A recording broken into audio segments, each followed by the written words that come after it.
docs information. Oh, She's so bad at that. She's saying my name. Hey everyone, how's it going? It's the real Randy Chavez. I'm coming at you today. The VeVe Omi update video.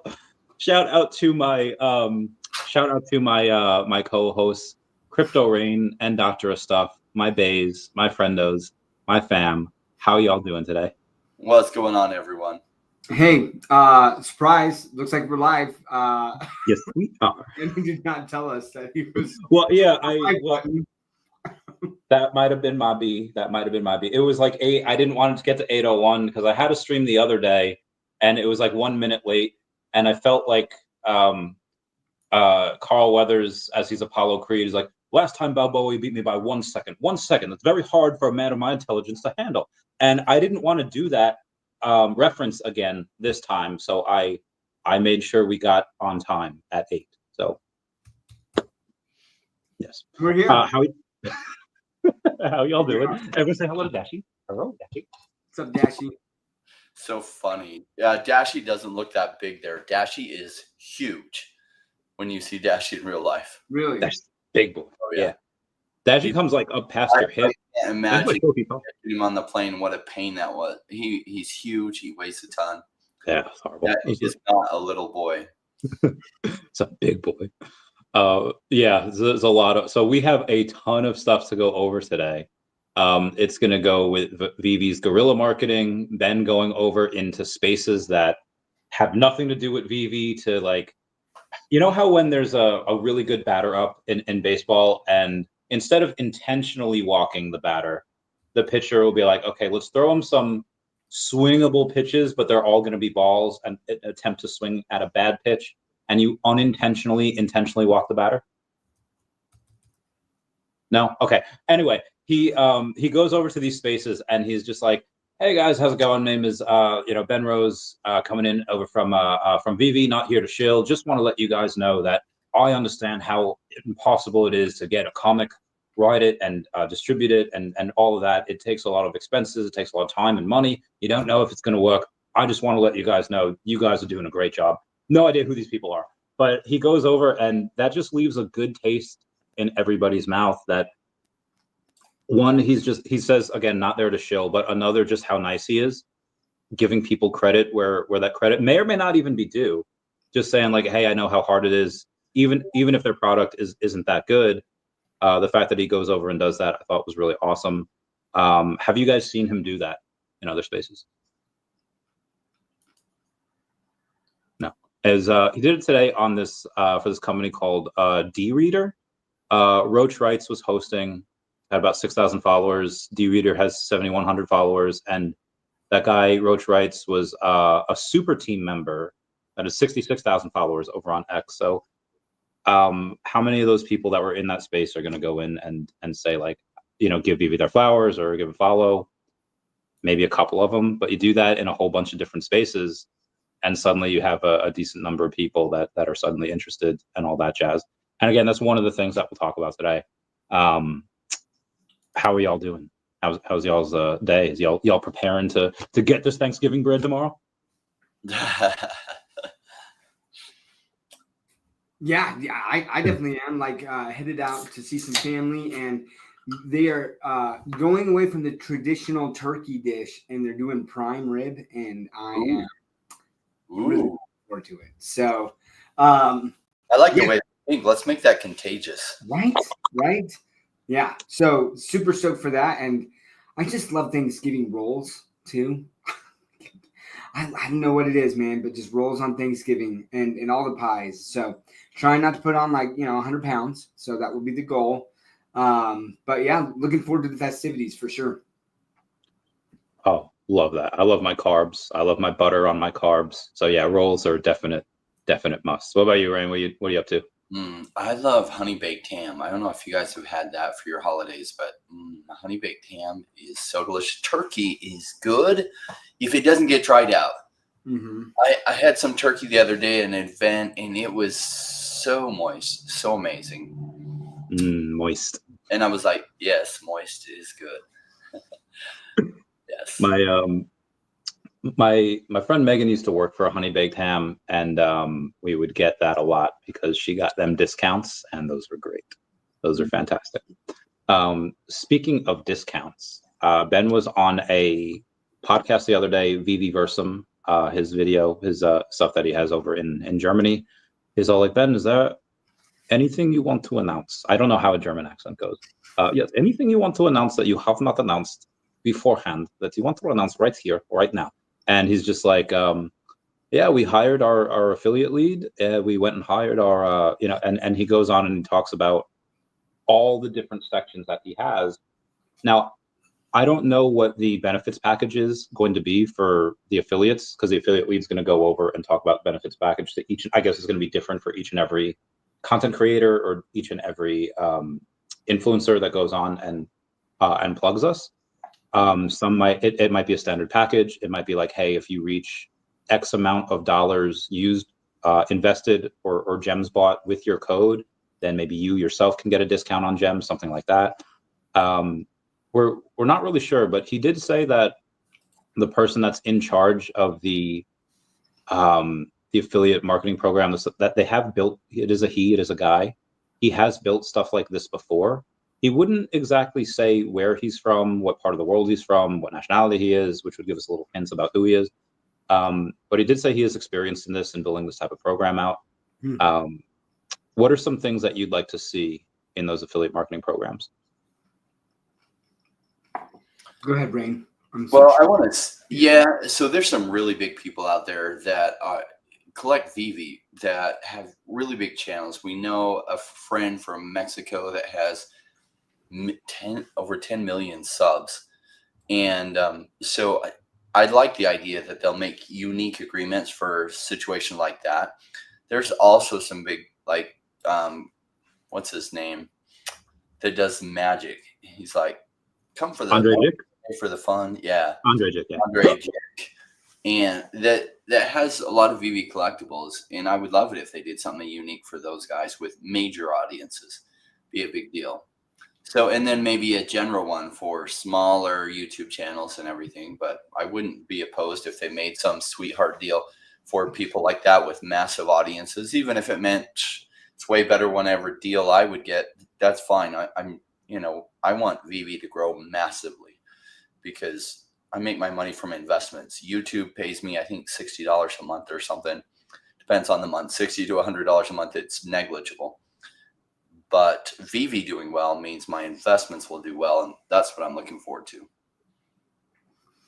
No, I think affiliate program can be help really onboard users, right? Because you have so many influencers in so many different genres of interest, right? You have film and collectibles, comics, sports, like all of these things, right? And they have these audiences, right, that really are tied into whatever that content is. And so it's such a great way. Like, and I don't know, like the only type of affiliate programs that I'm aware of typically are just like a revenue sharing type deal, right? Where it's like you bring in this and you get like a percentage of it. So they're incentivized to bring on as many people as possible.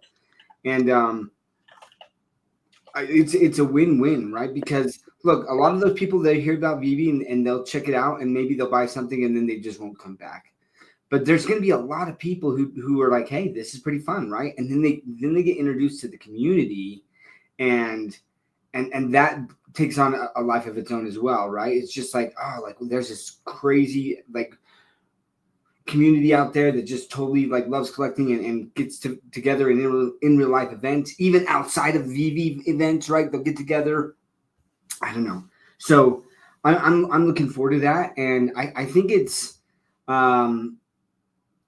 great that this is happening now, right? While things are really picking up in crypto, there's just a lot of momentum in a lot of areas, and we saw that today because, oh man, I've heard so many times over the last 2 or 3 months that basically like NFTs aren't coming back. They're not gonna. They're like it's a dead narrative that they're not coming back at all. And I'm like, where are you getting that? Like what support do you have behind that claim? Like I'm not understanding. Like why you think that? Like people can think whatever they want, right? But like I typically at least like some sort of justification for why that is, and they don't give one. They just think that, and it's like, okay, well, like I don't feel like that's really good support for that. And what did we see? What are we seeing right now? Right? Do you have that? Do you have that up there? What is this? Right? This is like Crypto Punks, Pudgy Penguins, and it's up like 60, 40, 30, 50% today, right? Come on, guys. So like when you get this as the bull run's going, there's going to be different timing of narratives. Not all narratives hit at the same time, right? Now, that being said, are we seeing a massive pump? Are we seeing 50% increases in golden moments, or no, right? So I think that's important to see, like how closely tied in is VeVe to the NFT narrative. And there is a lag. And do they make as big of a jumps? Not right now. But with an affiliate program, I think that could change dramatically. On one of the things, I don't know if this is possible. I guess it would be depending on certain smart contracts or certain, I don't know if you probably wouldn't be able to do this on VeVe. But if anyone's ever heard of Gandhi, Gondi, the Gandhi XYZ, they did have a record-breaking NFT loan. And it had to do with a CryptoPunk. Now, CryptoPunk is one of the most well-known NFTs out there just because they're one of the OGs. And it was one that had a unique 7-trait punk. Obviously, each of them have unique traits, whether it's the hats they're wearing, the sunglasses they're wearing, the eyewear, the fashion they have. It's punk number 8348, owned by someone named Seed Phrase. Seed Phrase has almost 250,000 followers over on X, saying that was just used as collateral for a $2.75 million loan on Gandhi. The terms were 6 months, 17% APR, with a 41,250 USDC origination fee. It is the single largest on-chain loan against any NFT in history. Obviously, there's been stuff like this done before, maybe in the high 6 figures, maybe even low 7, but none this high. This, ask anyone outside of Web3 what a CryptoPunk is, and can I collateralize it? They're gonna be like, what the heck is a CryptoPunk? But ask anyone outside of Web3 what a Spider-Man is or Superman is, they'll know who it is. They might not know what the NFT is, they might not know the value, but at least they'll know that IP. What do you think this spells for VeVe in the coming months and years? If a CryptoPunk can do this, do you think something like a Spider-Man Miles Morales can go for this much? Or at least, again, if it's a loan, it doesn't have to necessarily go for that. It just has to be collateralized. Certain collections. What do y'all think? Yeah, so we're just seeing, like, those are some of the blue chips of the NFT space, right? So I think they'll do really good this coming bull run again. And then VeVe Collectibles, at some point this narrative hits. But remember back to 2021 and 2022, they didn't hit at the same time.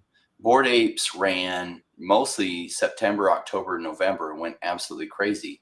And VeVe trailed that by like 2 months, January and February of 2022 being huge. And so they don't 100% coincide, NFTs and digital collectibles. But the best thing that can happen is NFTs run tremendously, because then people are searching for, well, what else is like a digital collectible like this, or an NFT that has huge potential with top intellectual property? And then the money cascades into VeVe. So if they don't run at the same time, and I don't think they will, I think NFTs will run really strong at a certain point, and then digital collectibles. I would, yeah, that would make sense. That'd be good for me. What about you, Doc? Sorry, what was the actual question? Oh, it's just, what do you, the fact that this company, or at least this particular NFT, happened to go for 2. Okay, you got it. Okay. Yeah, well, first of all, this is what I love about decentralized finance, right? Is it's so cut and dry, easy. Basically, they're like, here's what we're willing to lend on an LTV of this, and you just can't go to a bank and do that, right? And it's just like all on chain, and I love that. And so, like, here's my thing. It'll be really interesting to see, like, it still surprised me. I know that scarcity is king. It still surprises me that Miles Morales is so much more expensive than Spider-Man. Like, Spider-Man is the first Marvel NFT on the blockchain, right? Like, and And yeah, I know that there's 1,000 of the secret rares, but he is so much more widely known worldwide than Miles Morales.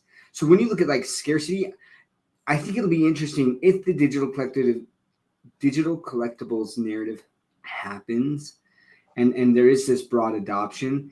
It's going to be very interesting to see how things shift and what are considered grails, right? I think that we're kind of in this bubble right now where scarcity is a big deal, and a lot of people in VeVe understand who Miles Morales is and they like him. They think he's the next Spider-Man, but he's not the next Spider-Man. He's Miles Morales. He's a different character, right? And Spider-Man will always be Spider-Man. And so, like, I don't know. I think that most of the people with a lot of money right now would be going for the Spider-Man over the Miles Morales. But going back to the whole point is, I think that shows you, number one, that there's definitely a market for NFTs that a company feels comfortable enough lending against a CryptoPunk or some of these things where they truly consider them like an asset class, right? That has enough liquidity that they can sell that. And I think that it's just going to grow from here. So like, I'm just excited. And I do think, like Rain was saying, that digital collectibles, I think that's going to be a narrative that and whether that hits this bull run, I think it will. But even if it doesn't, like, it will at some point. Like, it's not going away. So I'm bullish on this, and it's fun to see these type of things, right? Agreed. So there is one thing that I do want to kind of piggyback on there, or just bite you on, is I'm going to piss off some of our Gen Xers and above, where I say, like, my favorite Star Wars films are the prequels. They're Phantom Menace, they're Attack of the Clones, and they're Clone Wars. And if talk to any Gen Xer and above, and they'll be like, well, you're just wrong, because the best Star Wars movies, they're going to say, are A New Hope, Empire Strikes Back, and Return of the Jedi. And the reason I bring that up is because when you say, like, Miles Morales is not Spider-Man, like, I get it. Peter Parker is our like, millennials and above, that's our Spider-Man. But I feel like, and this isn't really going to matter monetarily wise until these kids grow up, but I feel like most kids under the age of 20, they're going to have Miles Morales as their, like, who's Spider-Man? Oh, it's Miles Morales.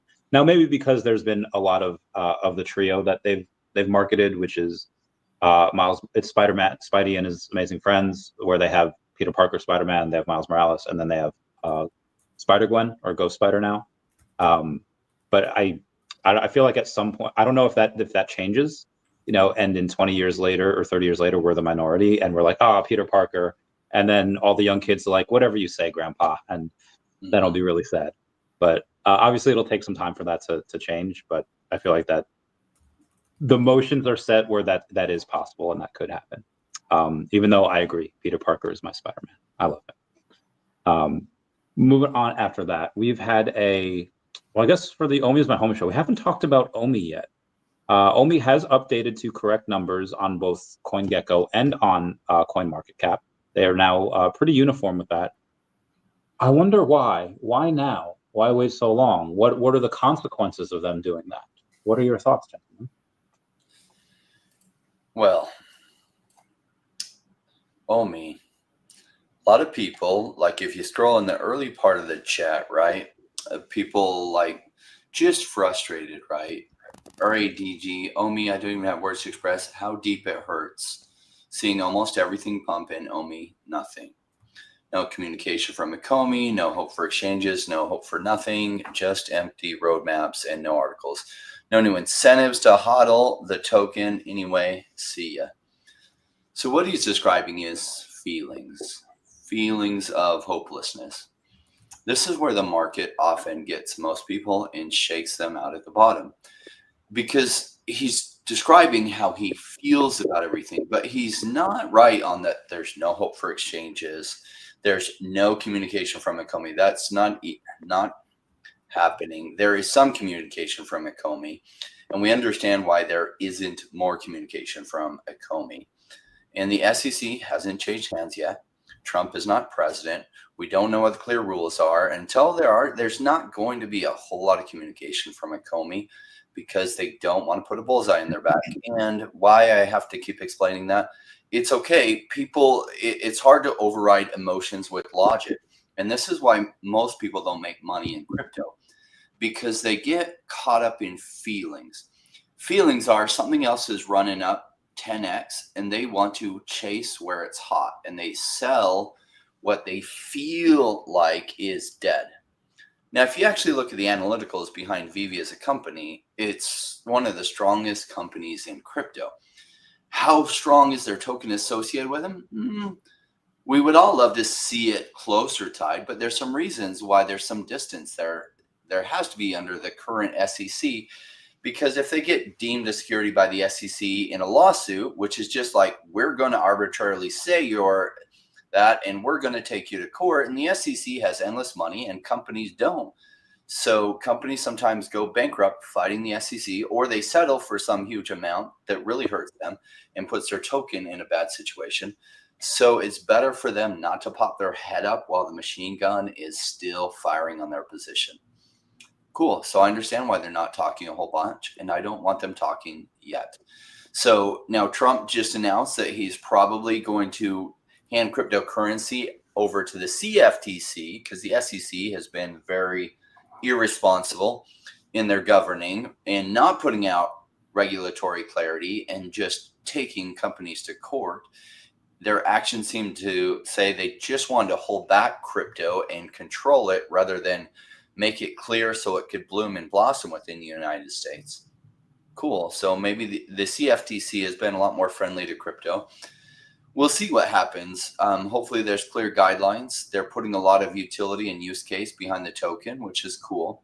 Some people wish that they had done more faster. I'm actually quite happy with what the team's doing and done. There was a point 2.5 years ago where I felt like things on the app were not getting rolled off and improved at a quick enough pace that I was starting to get worried then.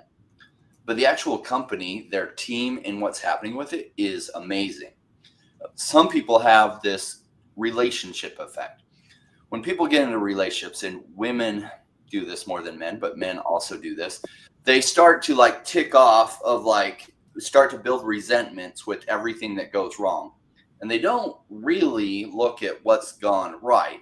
And they just build this list of resentments, and that resentment gets so high, they then check out of the relationship. And so they're treating this not like an investment, but they're treating this like a relationship, and they're becoming like an ex-girlfriend, where they don't just leave Omi, they won't leave it alone, and they come back here and attack. Why? Because they're not an investor. They're coming in crypto for the relationship with tokens, and it's not going well for them. They're thinking about it wrong. They haven't learned to be a savage crypto investor. You try to help them, but the truth is you can lead a horse to water, but you can't make it drink. A lot of these people don't understand the investment space, and so they're getting wrecked by it. They're missing a golden opportunity. I keep increasing my Omi bags as I have other things that go up. I sell what's high to buy what's low. Other people are doing the opposite. Maybe it works out good for them, and I hope it does. Odds are against you when you're selling what's low to roll into what's high, hoping that what's high is going to go higher. Usually doesn't play out that way, but maybe in your case, maybe it will. Cool. I think Omi's massively undervalued. I'd like to see the team talking about it more, like maybe after first quarter next year when there's better regulatory clarity from the Trump administration in the US. We'll see. We'll see if new exchanges come in the next 6 months. I'd like to see that. Regardless, VeVe is doing the right things that when the digital collectible space goes crazy, they'll look at VeVe as and the token associated with it is a massively undervalued gem. And brand new people that have never heard of Omi before will be FOMOing in like crazy. And the people that have held after buying at highs and selling at lows will probably just stop coming back to complain because crap, they'll look dumb. And that's all right. But what I hope is they'll learn a lesson, that they got emotional about it and they didn't separate their emotions from their investment decisions. And that's why they got wrecked, not because Omi was a failing company or some rug pull or some dead coin. They were just inexperienced at this. And I hope they get a great learning lesson from it. Maybe they get a great learning lesson from it, and whatever they end up buying does well for them too. I hope that's the case. Probably won't work out that way, because if they are trading emotional, it's probably going to go bad for them. So off your comments, great comments, Rain. Off Randy's question about what that could mean, right? As they're tidying up the circulating supply and what that means. Look, exchanges, that's like a requirement that you like, that people can see like what the market cap is and what the outstanding tokens are. You know, all of that's required. So it's great that that's happening, right? And so you've got some people here. Like I just want to address this, and it's weird that like I feel like I address it and people just maybe don't hear it, or maybe they weren't on the last stream. But I hear this a lot recently. That and look, I'll give a massive shout out to why did I just blank out? Hold on.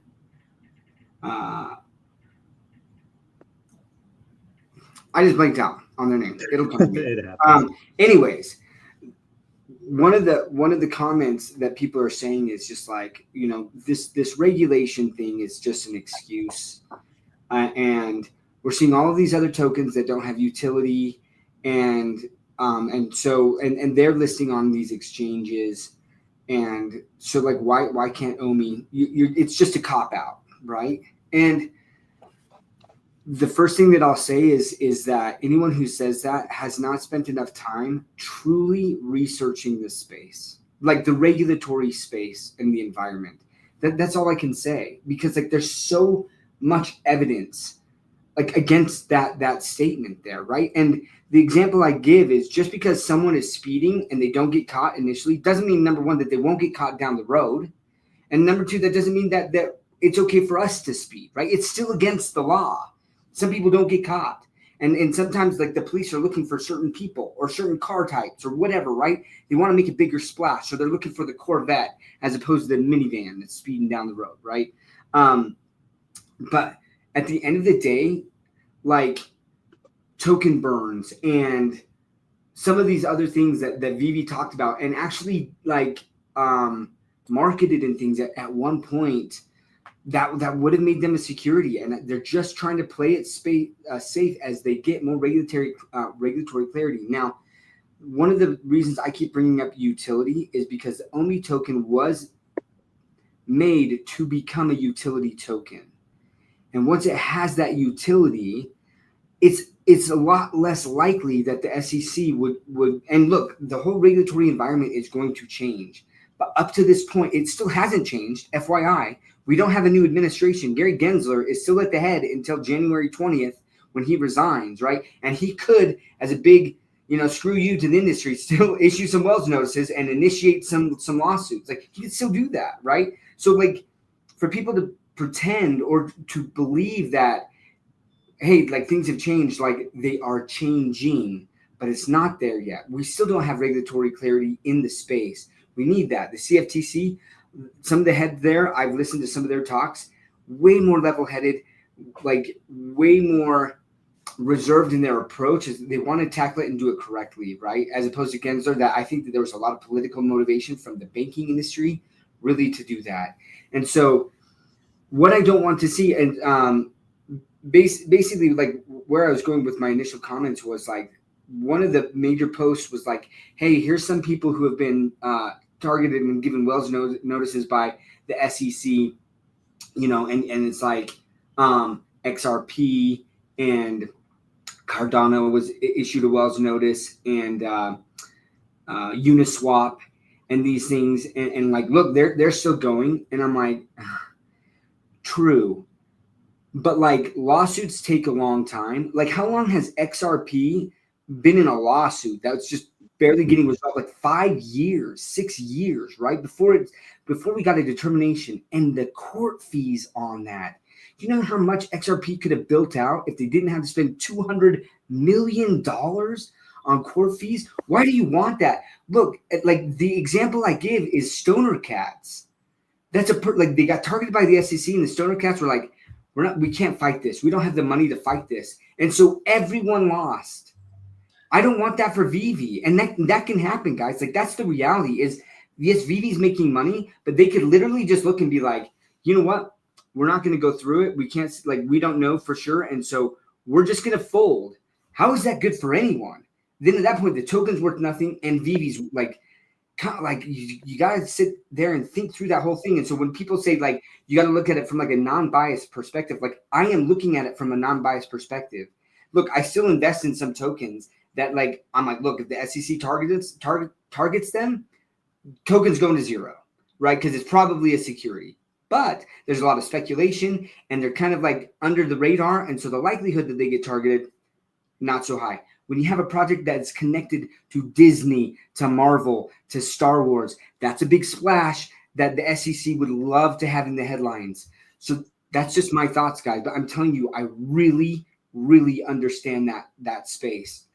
So, yeah, it's often said, oh, they need to stop making excuses. Well, what's the difference between a reason, which they have a solid reason, and then people flip that around and is like, that's just an excuse? Well, you know, it's kind of like you're not steering fast enough, and then they let some person without any kind of background come and steer the ship, and they would run it right into the rocks.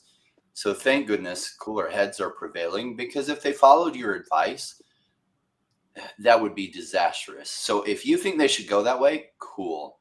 I suggest you have a lot more to learn about how the world works.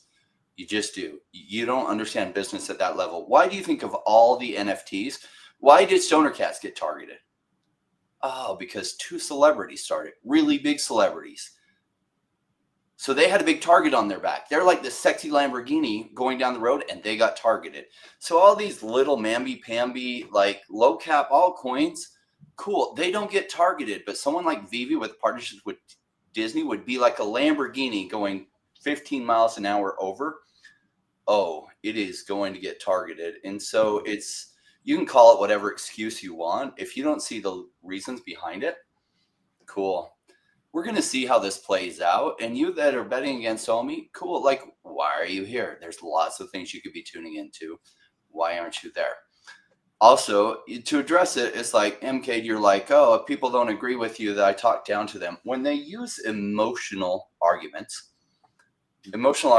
aren't good logic. I love it when someone disagrees with me and uses logical arguments. When they say, oh, they've done everything wrong, they've done this and this and this, those are emotional arguments. If they specifically say, I was frustrated because this went wrong, and then this, yet I acknowledge that they did this right and did this right. See, that's a logical argument. That's not an emotional arguer.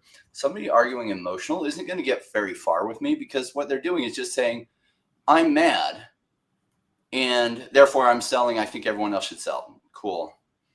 Not a good logical argument. If you're like, well, look, have they made some missteps? I thought they took too long to get their development team really in gear, but they took care of that. I'm really happy about how they started about 2.5 years ago, started rolling things out at a better timeline. I'm happy about a lot of the things. VeVeverse, a lot of people are disappointed that hasn't been rolled out faster.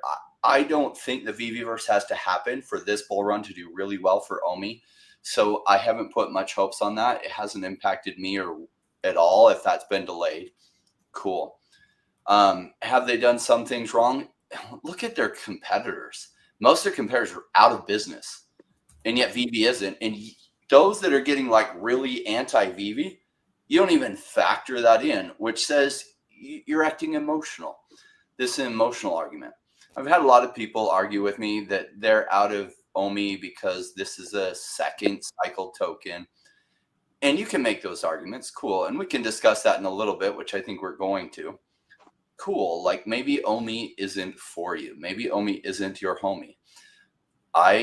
One of my best performers last bull market was the second cycle token. And from the bottom, it did 200x. It was lower risk of failing than everyone was saying, because the team behind it had lots of funding and was doing all the right things. Same dynamics as what's going on with VeVe. If Omi's not for you, cool. Why are you tuning into Omi Is My Homie show? If it is for you, great. We're here making the arguments for why I like it. Is it the only one of my holdings? No. Is it one of my larger holdings? Absolutely. Yeah, look, I mean, so we're going to just address this, and then I think we'll just kick MK out for just to help him, right? But he's just saying, hey, sick of seeing you guys mislead poor people that put all of their money into Omi. Just seeing how it is. Omi is done. I'm not selling. I sold ages ago. Was buying Todd's off the store. Good for you. That's great. But you bought Todd's off the store. Look, Crypto Reigns, the multimillionaire from crypto, you're not, MK. You're not. And the fact that you spend time in these channels, you're trying to protect someone, that's the ex-girlfriend emotional argument, man. Just move on, bro. Just leave. And I'm like, look, I know it's Adam, like it's Adam or whatever it is. Like you're just like the fact that you build so many different accounts so you can come on this channel and continue to troll is like mind blowing to me. Go find what you're excited about, right? I don't get it, man. And we're not telling anyone to buy. We're talking about why we think that Omi is a token that we hold. We talk about diversification. We talk about all of that. So like you're sick of it. Like we're sick of you, man. Just go do your thing. Go do your thing. Leave. Be happy somewhere else because you're I mean, this probably is his thing. Yeah, like and maybe it is his thing, right? But it's just like embarrassing yourself, right? Like we talk about all these other things, and yet you just stick to this one thing of like, Omi's a dead token. Well, apparently not because it's still listed on exchanges. It still has volume. Now, even dead tokens we've talked about on this channel that have gone crazy, right? And we just had the CEO of a dead token that Crypto Rain and I interviewed. Genome, right? And it's awesome. Like, and why is it still around? Because they have like the business foundation is there. There's a real use case for it, and there's a real use case for Omi. And look, we agree that's fine. But like, if we just keep seeing you on this channel, we're just gonna kick you off. Like, so like we're just done, kind of like entertaining you. It helps no one. So see ya. I guess just over on that, I saw this on Facebook the other day. There was a guy and a girl that had a pretty significant age gap, adults, both of them. And I did not see any good-looking people say like, this is wrong. You know, you guys should be ashamed, date someone your own age. It was only the less fortunate-looking people that were the ones complaining, be like, this is gross. Like, you guys should date, you know, within your own age ranges. And in that same breath, I'll say that I don't think I've ever had anyone more successful than me come on this channel and try to like start shit or talk down to me or anything.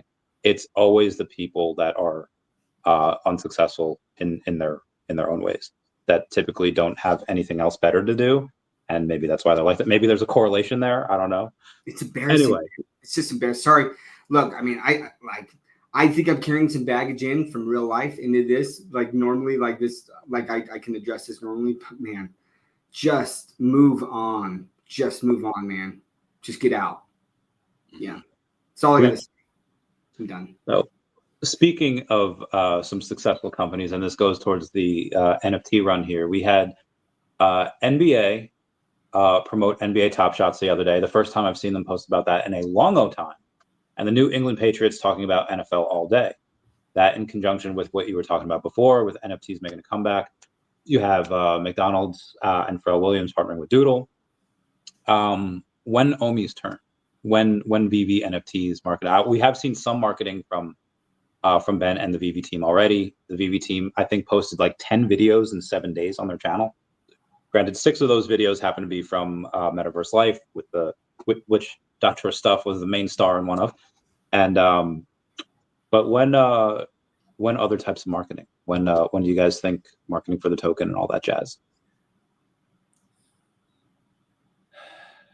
Marketing. So I don't know that VeVe spending a lot of marketing yet. It isn't time until crypto goes crazy. So there's a unique window when you get actual return on investment marketing for this stuff.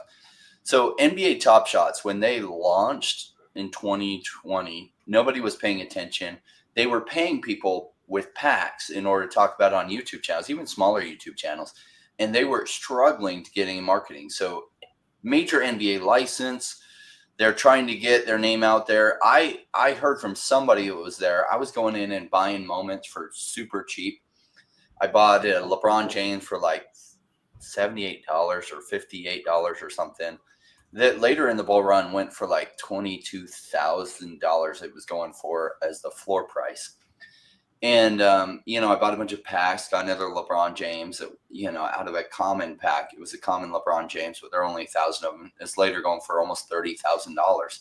But for this window of time, when it wasn't the bull run yet, they couldn't get any traction. They ran some ads in March of 2021, and they got so much traction, it shut down their website, and they stopped running the ads. But they got so much traction, they didn't need to keep running ads. And my little $1,100 investment in NBA Top Shots went to about $185,000 at the peak during that window. And then it pulled back because bull markets don't last for forever. So would VeVe be smart to running ads now? No, not until everybody's talking about crypto and maybe VeVe already, then maybe some ads, or better yet, just some deals with the major YouTube channels to have them talking about it. Instead of running ads, give them a piece of the money that they bring to the app. Cool. I like that. Like, I talked to a CEO who had done a ton of different marketing and said, marketing is really hard because it's hard to measure your exact return on investment. It's kind of like throwing money out there, hoping it will come back. I like targeted partnerships that as they're bringing in revenues, they get a piece of it, because then there's accountability. And that's exactly a good way to go, is with affiliate links. Maybe they run some ads then too.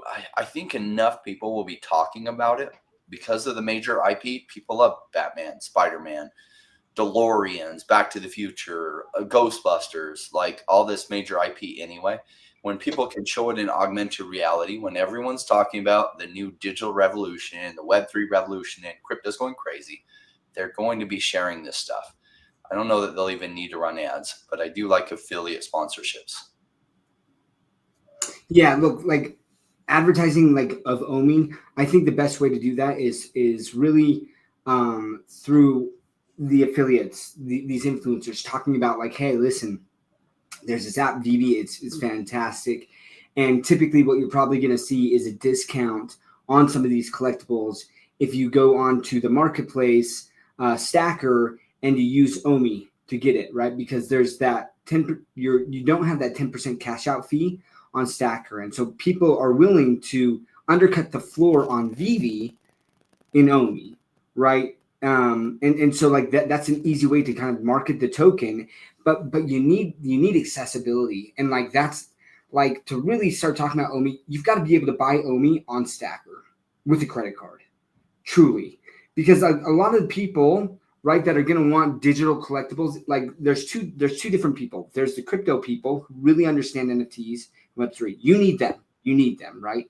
And they're already building pathways. Like the pathways are there. It's a lot easier now to get Omi on the stacker and to purchase it, which is phenomenal, right? But then VeVe is truly hoping to break into Web 2, right? Like the people who don't understand crypto. And that's what was so awesome, and why so many people that didn't understand crypto were onboarded onto VeVe, because they could just buy gems and buy the NFT in the app, right? So if they can buy Omi and get a discount on some of these collectibles, that's what's needed. So that's where, when you say marketing, I think the affiliate influencers, but then also just the team actually talking about that as well and being like, hey, there's a marketplace where you can get this. And our token that we help develop that has utility, there's a lot of use cases for that because we have MCP. Oh, and by the way, like if you hold 10 million Omi, like on stacker, right, you're going to get some additional MCP. And as we're seeing with the the Evolvables drop, you're going to need that, right? So anyways, like I think that that's the extent, but what I am expecting here. So here's as I talk about regulation and things, as we see the full rollout of Omi to NFT, where you can use Omi to buy, hopefully Disney and Marvel stuff, right? Because I basically have said, if you cannot buy the Marvel and Disney and Star Wars stuff with Omi, Omi's dead. It's dead. Like to me, like that kills it. That kills it. Truly does. So I'm like, it has to happen. Anyways, so if/when that's possible and you can buy that full rollout, I don't see why they can't start talking about that from the VeVe side of things. I know that they've shied away from that, but it's like there's a difference between talking about like, oh, token go up and like, you know, Omi to the moon and things, and saying like, here's the token that we built and here's the utility. There you can buy bronze tickets, you can do like, or whatever all of that utility is. I'm expecting in 2025 for a lot of that to roll out and for them to start talking about that, which would run in tandem with the bull run. And on top of that, I would expect with this regulatory clarity, as we're seeing, you know, CoinMarketCap and CoinGecko, a lot of these things kind of being tidied up. I will be shocked and very disappointed if we don't have a major exchange in 2025. Like, and I'll be the first to say that, right? So I think that we get a lot of crap, like where people are sitting there saying like, oh, you are moon boys. And I'm like, no, like you just are emotional and you're not listening to everything that we're saying. We do talk positively, but we also offer constructive criticism. So we don't attack, right? But we offer constructive criticism, or we point out weaknesses and things. Like there's a lot of chat right now where you can tell that the community in general is not very happy with the VeVe update, right? It was bad. Like I was all super excited for it, right? I was all hyped, and like I'm like, yo, everything takes forever to load. There was a big argument, like, or not argument, but like a big complaint, which is very legitimate, that one of the biggest market activities is sniping, right? Like the most recent thing that's listed on you know, on the marketplace, that's not there right now.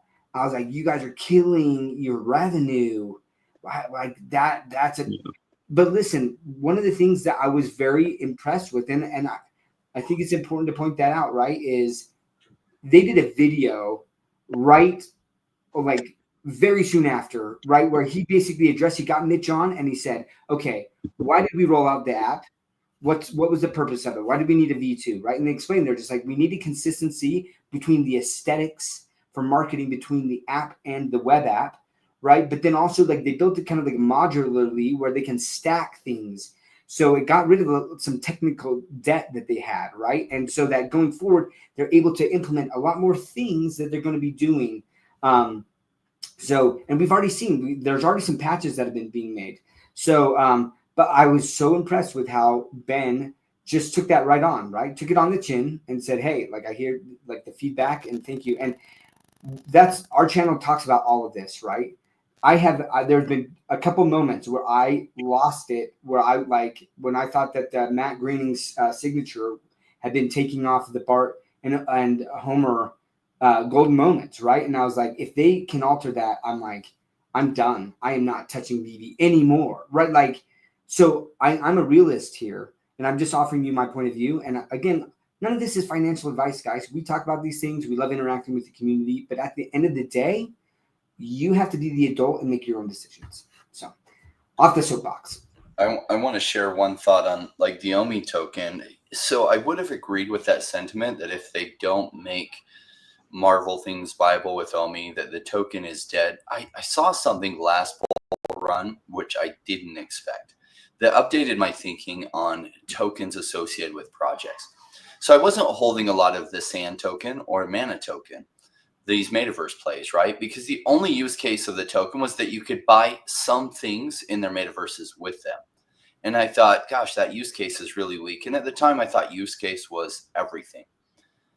When the metaverse narrative hit, people that didn't know crypto very well at all, they just wanted the token associated with the project. And those tokens went fucking 100 to 700x. And I was like, dang. Well, I learned a lesson there. Use case is not king. Really, narrative is.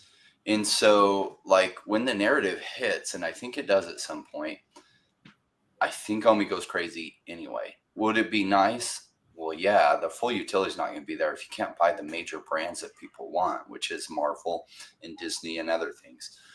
Can OMI still go amazing in that environment? Yes. Part of what we're still seeing is OMI swung so far to the upside. It's one of the biggest performers last bull market.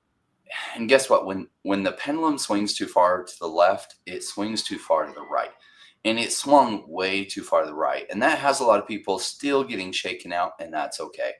There's a lot of ex-girlfriend effects. These people that just followed all the way down. They just built resentment after resentment after resentment, and then they're just completely done and checked out. And there's nothing good they can say about OMI. Cool. That's all right. I had some investments like that last cycle in projects that allowed me to buy really cheap. And guess what? It came back. And there were tons of people on these projects flooding them, and they're the worst ever, and the team can't do anything right, and the same arguments. It turned out to be wrong. Why? It's just like the ex-girlfriend effect. They just couldn't see anything right. All they could see was the negatives. They'd already sold out. Why they stuck around to flood the project is delusional, right? It's just like an ex-girlfriend that checks out their ex-boyfriend all the time to see what they're doing and create fake accounts and try to flood them. Some people do that. It's just pure emotion.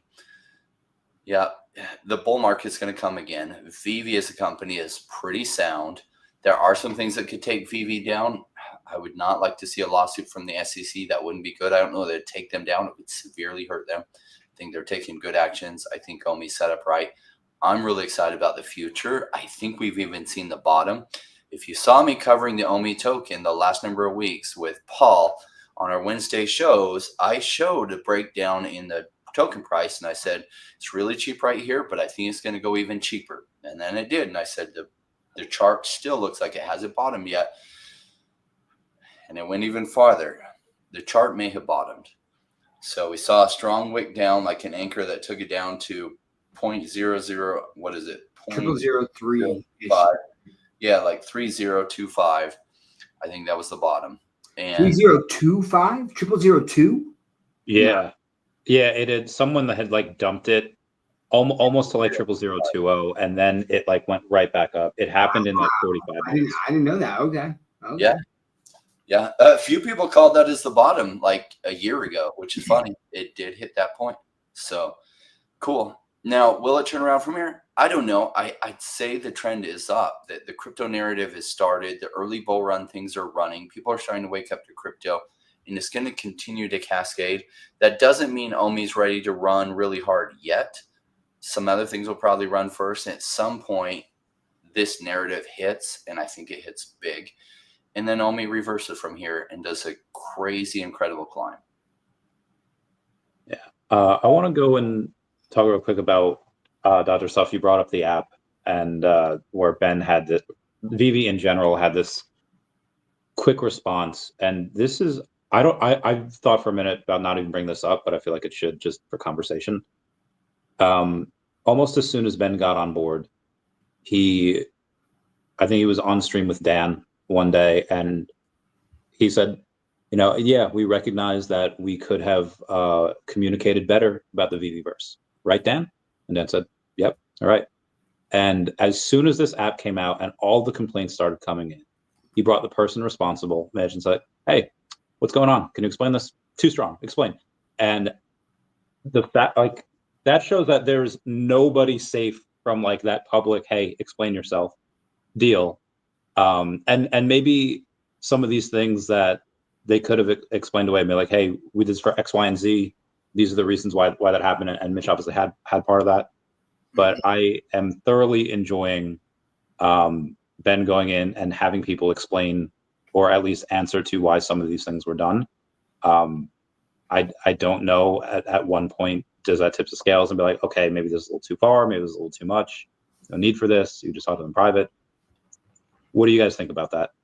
And again, maybe it's not that. Maybe I'm just interpreting it as that. And it's just hey, we need an answer here. I'm not the expert. I'm going to bring in the expert on it. What do you guys think of it? Go ahead, Doc. Yeah, like there's accountability that we're seeing. I think that Ben is bringing in like a maturity, helping mature the company with some of that stuff from the public point of view, public facing point of view, right? And trying to like, look, it's interesting because people are saying like, oh, we need Ben to get to work, like stop going on all these interviews. I'm like that's part of his work. Like that's one of the things is so that David can focus on the IP, right, and getting all that stuff, and that Dan can focus on building out the VeVe-verse and a lot of the operational side of things, right? But Ben is kind of doing both. It's public facing, but in the meantime, right, he is building out those structures and really organizing the company. And there's that accountability there. And look, he didn't come to Mitch, like when he brought Mitch on, I think it was more of like, hey, people have these questions. There's some issues, right? And let's talk about like why we did this app update, right? Like, and addressing some of the questions. And I think it's important that he had Mitch on, right? Because Mitch is the one doing all of that. And so it was so refreshing. One of the things that I've constantly criticized VeVe for is saying that their communication is terrible. It has been abysmal at times, you know, and Ben is changing that. And it's funny because now you get people who are complaining that he's talking too much. And I'm like, you can just never please everyone, right? And I'm like, what we want is that transparency. So Ben, if you're listening, thank you. Thank you for devoting the time and starting to do this and showing, right, that you're listening. And like a lot of, like, there's a great comment in here that, let's see if I can find it. What time is it? Or was it a while ago? Yeah, it was a little while ago. But like bottom line, basically, what is basically that there's progress, right? Like that what we're seeing is VeVe still they make mistakes, right? But we are seeing progress in a lot of things. And like something that I constantly hear, right, is people are just like, oh, they've broken all these promises, you know? And I'm like, look, yeah, like there are some things that they promised, that interoperability being like one of the biggest ones, right? That hasn't happened yet. But we used to hear all the time that like cash out was never going to happen. And that was a lie. And that was a broken promise, but it happened. Right. And like there's a lot of things that people, they use these, what's the term? Like where it's like all or nothing, right? Like you always do this always happens, never this, right? They've broken all of their promises. And it's like, no, they haven't. Like, it's taken a lot of time, but a lot of those things have come to pass, right? But they're so emotional about that, that they kind of just, they look past all of the things that VeVe has accomplished and done, and they're just focused on the next new problem that comes up, and they add that to the list instead of acknowledging where they were and where they came from. Guys, like on drops, like the app would go down for an hour and a half. Yeah. But people weren't there for that, right? Like, Sure. or if they were, they've conveniently forgotten that. So there's progress. I love how they built this out. Again, I think that the whole structure, like Mitch said, is basically so that they can repair more quickly, and they can add on functionality, kind of like stacking blocks. So I love the communication, and like definitely headed in a way better direction. And anyone who won't acknowledge that, those are the people that are being emotional and are not taking it from a non-biased perspective. Reach. Yeah, so like, and there's some comments on down in there. And what you're doing when you're investing in crypto is early stage business investing. And there's a lot of people that are in the crypto space. They have no background in early stage business investing. So they don't understand the life cycle of businesses, or it's just new to them. And you're always like bad before you're good at anything new. It's just part of the process of becoming good. And you got to go through some time and learning about different things. In early stage businesses, usually the people who start the company aren't ultimately the best people to run the company. But Dan and David started this journey together. Now, David, we've learned, is exceptionally good at sharing people the vision of what he wanted to bring together, and somehow getting the licenses that most of the digital collectible space wanted, and yet David got them. Dan helped him set up and start this company. Then, as they got enough revenues to bring in a co-CEO that could handle some additional things so that David could keep doing what he was doing.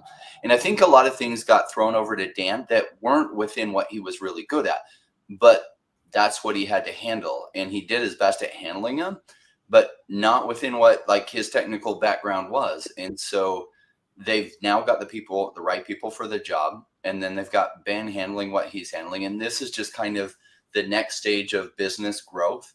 And they're taking the right steps. So bringing in Ben was an amazing step. And that was able to take some things off of Dan's plate, some things off of David's plate, and really within the spectrum of what Ben's really good at. And you're seeing the company evolve and grow. And that's often how they grow. Now, sometimes we see some people who start a company end up ultimately being the CEO 15 years down the road. And we saw that with Facebook. But I don't know that Mark Zuckerberg was the best person to keep running Facebook. He obviously started it and he's still running it today, but could it be somewhere better? Had they brought in someone who had more experience to run it? I don't know. We won't know. But often the person who is right for having the vision to start it isn't ultimately the best person to continue to take it exactly where it needs to go. So I think that was brilliant of them to bring in Ben to keep growing the company and doing some things, while David, who is the most amazing license getter out there, could keep doing what he's exceptional at, so that VeVe can become the #1 digital collectibles app in the future, which is, as an investor, somebody holding the token, that's what I would love to see. Not just the tokens, but the collectibles. And so I feel like the right team has come together, that it gives it the best chance of them creaming the competition. Now, so far for their competition, half their competition has fallen out during the bear market and didn't survive. And yet VeVe is still thriving. They have a user base. They survived that bear market, even though it's really hard. Most companies don't survive. They had revenues coming in. There's a lot of good steps that they made, as well as some missteps. And so many people only focus on the missteps. They don't focus on all the things that have gone right, that they were able to continue to sell collectibles, get licenses during the bear market, and continue to survive while having revenues coming in to set them up well for the future. Somebody commented that, I'd like to see them sell some equity, when things are hot. That would be a brilliant idea. That would be another really great move, that when tons of money comes into the digital collectible space, they sold off some equity. It's an important part of becoming the #1 in the future, is sell some of your equity to raise some massive funds, so you can have some massive funds come in, so you can really hyper grow during that period. I'd love to see them make that decision. That was some great feedback. Where did you see that they had that they were selling some equity, or somebody mentioned that? Made a comment. Somebody said, I think it would be smart if they sold some equity. Oh yeah, I would say that'd be great. I would imagine what they could do with $20-30 million, whatever. Yeah. Be bananas. Speaking of, well, you mentioned that Ben took a couple things off Dan and David's plate. He's been here a couple months, and for what I think, and maybe I'm wrong here, but I think for the first time ever, David has teased Dragon Ball Z. It was in a update the other day that VeVe was doing, and David was talking about whatever he was talking about. All I could pay attention to was the Goku in the back. And let me know, I have it right here. I was talking about it a bit yesterday. Or maybe I don't have it. Maybe I'm an idiot. Okay, no, here it is. So you see David going and talking, and then in the background, you see Kid Goku with his power pole. It says Dragon Ball Z back there. I don't believe David has gone on and ever teased. So it seems that a couple months after Ben takes his co-CEO role, David working on some licenses. I assume he's been working on this for a while, and he's teasing it. Now, maybe somebody just at New York Comic Con gave this to him as a gift. And so, like, hey, David, I got this. There was 2. I had to get one for you. And maybe he's just proud of that, just showing the love for the VeVe fam. That is entirely possible. But I also think David kind of knows what he's doing. He's like, let me tease this. What do you guys know about DBZ? What are y'all's impressions about it? Is this something that they should start with? I don't see really any other anime stuff back there. What do y'all think? That would be big, right? So I was off in the military when they became big, and I didn't really follow the cartoon or anything. But younger generations, for a good 15 years, it became a huge part of their life. So a lot of those younger generations that was part of their life are now at a point in their life. This is an important part of collectibles, being able to go for a lot of money, is you have to have the user base be older now so they have money, because 15-year-olds just don't have a lot of money. Sometimes they come from rich parents, so they have access to some money, but they don't yet have it. So Star Wars licensing really made a lot of money later on, as the people who grew up with it then had a lot of money and would spend huge amounts of money. Like, I followed Lego Star Wars, Millennium Falcons that used to sell for like $300 or I think $500 were later going for $10,000 a few years after they had sold out and stopped making them. Why? Because doctors and dentists who love Star Wars and now were older had a lot of disposable income, they could buy it. So some of the Dragon Ball Z stuff, there's a lot of people in that generation who are now doctors, lawyers, other successful business people that have money that could potentially buy these collectibles when the digital collectibles market goes crazy. So I'd love it if they had Dragon Ball Z and came out with some cool collectibles. Yeah, look, Dragon Ball Z is huge. Like, I remember some of my, like, younger siblings. Like I was living in Spain, and so like super busy learning Spanish and like living in Spain. But like I came back and like my two younger brothers were all about Dragon Ball Z, and I watched some of them. I was like, it's a pretty cool show, you know, like wasn't super into cartoons and things, but like they were super into it, right? And now obviously Dragon Ball Z is definitely up there as like a very big name in anime, right? And so it would be really exciting to have them. Like I would absolutely go for it, and it'd be interesting if they did like an Evolvables drop with Goku or something, right? Like that, and where the MCP points were crazy, right? And yeah, be very interesting to see. So like super bullish on that. And I love that Dave, like he just has this special ability, man, to snag major IP. Like they got Blackpink. Now listen, the Blackpink drop was like, I would consider it a pretty big failure from like bringing like onboarding new users, right? But to be able to land that license is a big deal. And I mean, they got the band, like those girls to like Rose and to freaking like put it on their, was it TikTok or Instagram or something? Yeah, I think all of them at one point. Rose, Lisa, I think they all got them on their TikToks and Instagram. It's crazy, right? So like David has just this special ability that's very unique to VeVe. So like I think that if VeVe does well, Omi can do very well too, right? And that's the basis of my theory on why I think Omi can do well, especially if it hits this narrative. Now, I agree with Rain to a certain extent, like that Sand and these other ones, but like Big A brought up like a big point, like Sandbox and Decentraland, they were so good at getting attention, right? Snoop Dogg had land in Sandbox and things, and it brought a lot of attention to it. VeVe doesn't have that attention. So like I don't know if the utility is there with the token. If it hits that narrative, maybe it'll run, but I just don't think it will run like we saw Decentraland or Sandbox run. But that's my stance on it. But like that, like I would be very concerned if they did not get Disney and but I believe it's coming. I just don't think that they would roll all this out and not have that going forward. Like so anyways, but yeah. It was born in Spain. Oh, I didn't. La Coruña. Okay, cool. Yeah, I know that. Yeah, I mean, I know you said that. I know at its peak last time, I think Sandbox and Decentraland had like $9 and $10 billion market caps respectively. But as of like earlier this year, the monthly active wallets that both Sandbox and Decentraland had were like less than 1,000, like total, like combined, each month. But the market didn't go because the market knows the token. Like that's what it is, right? Yeah. And so like I think that VeVe can get there to where like if they get the attention out there, then I agree with Rain completely that like it won't need the utility, and that's where I think the affiliate marketing can get that attention out there, because crypto is a lot about speculation and attention. It really is, right? And so if you get that affiliate marketing out there, and all of a sudden you got influencers with 500,000, 5 million, 20 million. Talking to their subscribers about VeVe in this app.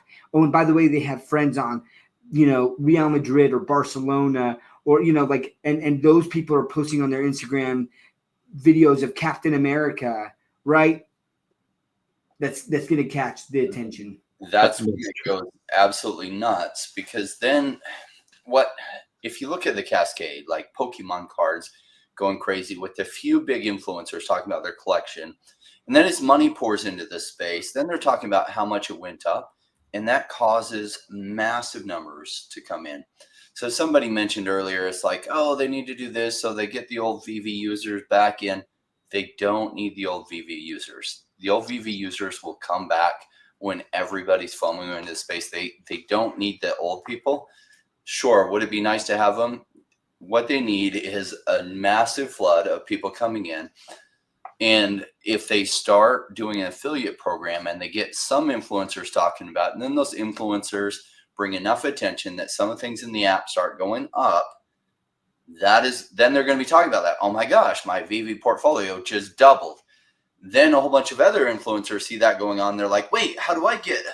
So then they put them in touch with VeVe and they make a special deal for them. And then you get this cascade where these major press sources, so a lot of the old press is going to influencers instead of like ABC, CBS News. People are following specific people that they like and they get their news from them. So if a lot of these people who aren't news people, they just are influencers with YouTube channels and big followings, start talking about it, that will create a cascade that then price goes up, carries its own momentum. Why do you think meme coins pump? There's no substance behind it. It's just price goes up.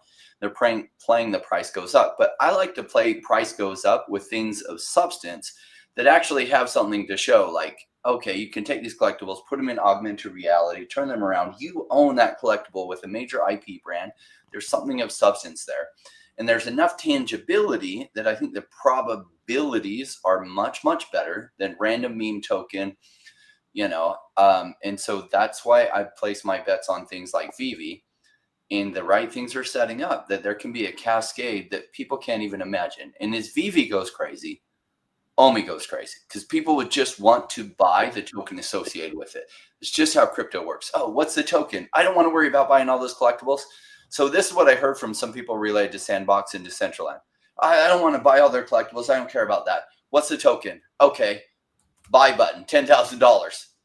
That's why their token went crazy. Why? Because they're like, I don't want to get on there and have to buy 50,000 different collectibles. I just want to buy whatever tokens associated with them.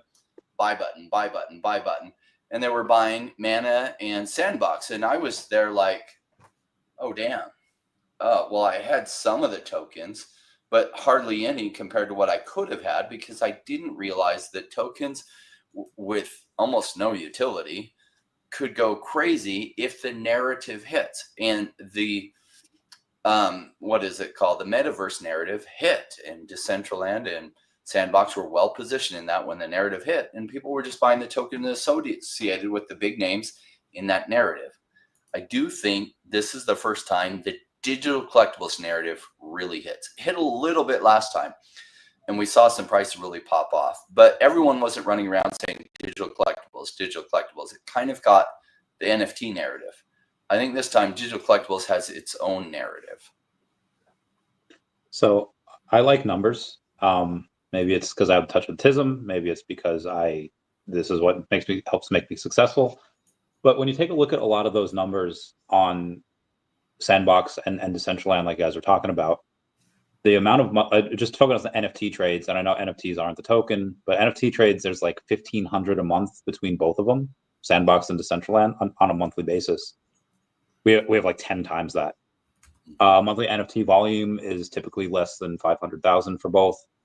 We have, in the millions for the NFT volume, both in the store, both in the secondary market.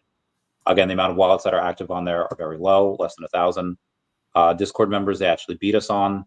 They have upwards towards 19,000 Discord members. Ours is like less than 15,000. But that's as far as the NFT. As far as the token goes, the fully diluted value on both of them are well over $1 billion. For Omi, it's like 100 million-ish. So we have like 10x room to grow on here. And what I'm saying is like the token is down so low compared to theirs, and it would make sense if we had the same amount of users, if not lower, but we don't. It's inverse. The volume and market cap for that is also insane. We have less than most days we have less than 500,000 in volume. They have like 80 to 100 million in volume for them also. And obviously they have exchanges. They have a little bit more knowledge of them out there, but that is not going to stay the same forever. And if our volume does 100x, does the token do 100x right away? No, but could it do like a 5 to 8x right away? I think it probably could. Granted, they have a lot more holders than we do. We have upwards of like 20-something thousand. They have hundreds of thousands but again, they haven't really marketed the token. Once that marketing comes on, and I've talked to Ben about this, like, hey, just about marketing, and a lot of the ideas that I came with, he said like a lot of these things that we're already going to do. And so I'm very excited for what the future holds. Anyway, Mokolite says Andre Jick is waiting to make a VeVe update vid. Andre Jick, for those of you that do not know, is in the gold and silver. Well, he's not in the gray. He bought a gold and silver logo, so he is a holder, as is Pro the Doge. Pro the Doge should be having he might get another one now that his Dogecoin is worth a couple million again. And that's what else happens. Yeah, people make money in other things, and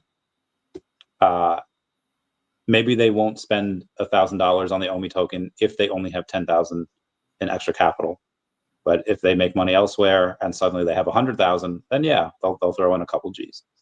Typically, that's how it works. Especially as you make more money, you'll continue to think that you'll continue to do it, and the more apt, the more open they'll be to investing a lot in VeVe and OMI. But again, just my opinion. We've gone like an hour 15, and I feel like we've touched maybe about half of what we wanted to. All right. MEXC brings back leverage trading on OMI. Do you think that has been a reason for increased volume? Do you guys ever do leverage trading? Any consequences on that? Leverage trading was driving me crazy. I was trying to do leverage trading about 4 years ago because I thought I needed to learn chart analysis to do well in crypto. And leverage trading, I went with Bitcoin leverage trading because it's less volatile, and I had to be checking my portfolio like every 10 minutes, and it just wasn't worth the emotions. And I was right. I was buying, I was leveraging Bitcoin at 7,200, thinking that it was near the bottom. I did a low leverage position because I was pretty sure that was at the bottom. And then it went down to 4,800, and it liquidated me at the 5,200 mark, and got wiped out, lost 1.6 Bitcoin at the bottom there. And so since then, I haven't touched leverage. Why? Well, because I was right, and that was near the bottom, but I was wrong for a day, and wiped out my whole position. So I just prefer owning things, and I don't recommend for most people. There's about 1% of people that can do leverage trading well. Most people will absolutely wreck you. That you can be right, but you'd be wrong for a few seconds, get wicked out, and your money will be taken. And even if you put stop losses in, it's just a really hard way to try to get rich, and 99% of people get blown out over time. Yeah, I don't touch leverage. I mean, even the meme coins, it's so funny. I can't stop thinking about it, right? Like I jump into a meme coin and I'm like, yo, like there was one where I actually did, I'm trying to remember which one it was recently that did pretty well. I think I got like a 2 to 3x on it. And like, but what happened is I jumped in and I'm like, okay, like I think that this could run. Oh, it was that one with that kid who rugged, like what kind of started the pump fund craziness, right? What was it? The quant, right? Like that's that token. I was like, man, I think that crypto is gonna take a hold of this and go. So I'm like, I bought in and I'm like, I'm just gonna go to bed. I think it's gonna ride. Yeah, Gen Z quant. I think it's gonna ride. And like I was like laying in bed and I could not sleep. I kept checking the price and stuff, and I'm like, you know what? I'm up pretty big right now. I'm like, I'm just gonna sell like 90% of the token. I just got to do it. Like, so with leverage, it's the same thing. I can't live like that. That's just not my nature. Like, I'm not a trader, and so like I really tried to buy tokens that, like, from a fundamental perspective, that can catch a narrative. That's a big thing, where I think it has both. Now, what we've seen is right now, we've seen the big blue chips pump, and we've seen meme coins with no, like, it's just meme coin is the narrative. And so a lot of meme coins are running, right? But like no utility behind it. And people are just like, oh, it's a meme coin super cycle, which I'm like, maybe that's it. But I don't think that people are catching on to, at some point, the big money is going to turn to fundamental projects, and they're going to throw massive money into those lower market cap tokens with fundamentals. That's what I believe, and that's where we will see a lot. I get, like, it's still risky, right? But for me, a much safer bet than like meme coins and leverage stuff, where, especially with like what Rain said, like even with like OMI, like there can be just a big wick, right? And then it gets right back up. But just because it crossed that threshold, you're liquidated, even though fundamentally you were right. And it's just like, and then you're completely gone, right? As opposed to holding a token and maybe you're wrong initially and the price goes down, but then it pops back up over that price point, right? So anyways, yeah, don't touch leverage. I don't touch leverage. Breach, same. I'm too scared of just getting wicked out. I've seen it happen all the time to friends. I was like, can't do it.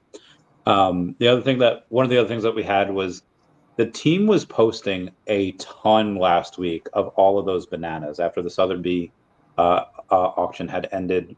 That Chinese crypto entrepreneur guy, he bought it for like, I don't know, 1.2 million or however many millions of dollars for this banana. And the team was posting about it a lot. David posted about it on Instagram. And why? Thinking, is that just good for the space? Is that a tease for bananas and pajamas? Is that a tease for Fortnite? Because Fortnite has all those banana things. What do you guys think? Are they just having fun, or is that like, oh, hey, they're giving us some hints, they're dropping some breadcrumbs? That'd be awesome if they had something with Fortnite. Fortnite's become one of the biggest games in the world, and epic games between Fortnite and PUBG has become a massive force to be reckoned with. Back when said, "Oh, Blizzard dominates and nobody could compete with them," and then Epic made PUBG and then Fortnite, and gosh, I think Fortnite has it been the most successful game in history, if not is one of the most successful games in history. And so there's a ton of people from the age of 40 down to like 10 that play Fortnite. So it'd be a massive brand. What could they do with Fortnite? I don't know. I'm curious to find out. David is a licensing genius, so if there's something to get there, there's no better person to be able to try to get it than him. Look, I'm really disappointed that we're not getting Banana Wolverine. My collectible. How do you know? Because I tweeted it out. I tweeted out the photo, and my collectible said, "Ha ha ha, no," basically. And so a little disappointed in that. But I have stopped reading too much into like David's tweets, but like it was weird that like I feel like David tweeted it out and that the VeVe comics account tweeted it out and VeVe anyway, like that was I feel like there's more to it because of that. Like I've just never seen that like